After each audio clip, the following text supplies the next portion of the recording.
blind and received his sight, until they summoned the parents of the one who had received his sight. They asked him, "Is this your son, the one you say was born blind? How then does he now see?"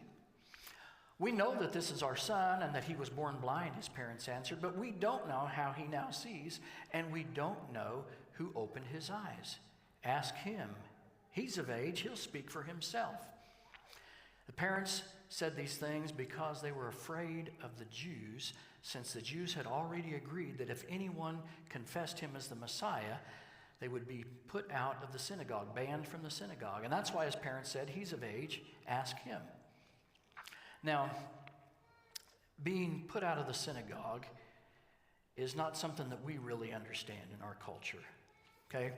If you were to commit such an offense that maybe was an embarrassment to you, and you decided that you couldn't worship here anymore, and for some reason we didn't come around you and restore you and all, because we would.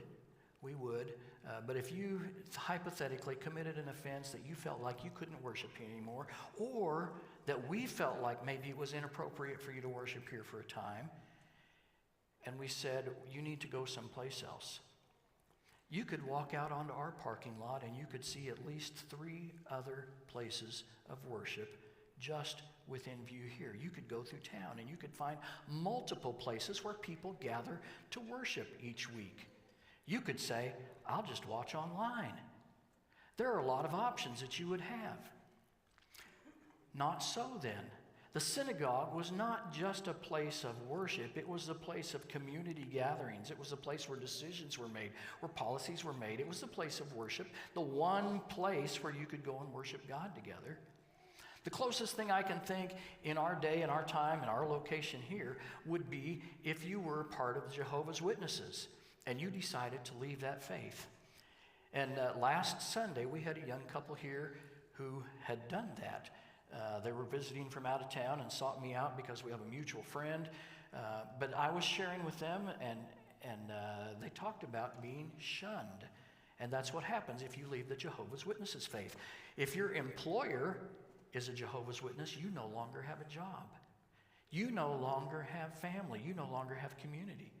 And this young lady told me, she said, "You don't know what it's like to have your grandma look you in the eye and say, 'You are a child of the devil. You are dead to me.'" That's what we're looking at here with being put out of the synagogue. Now, they weren't read their Miranda rights, but they knew that anything that they said could and would be used against them in the court of the Pharisees. And so they were careful not to answer. They deferred to their son. So a second time, they summoned the man who had been blind and told him, "Give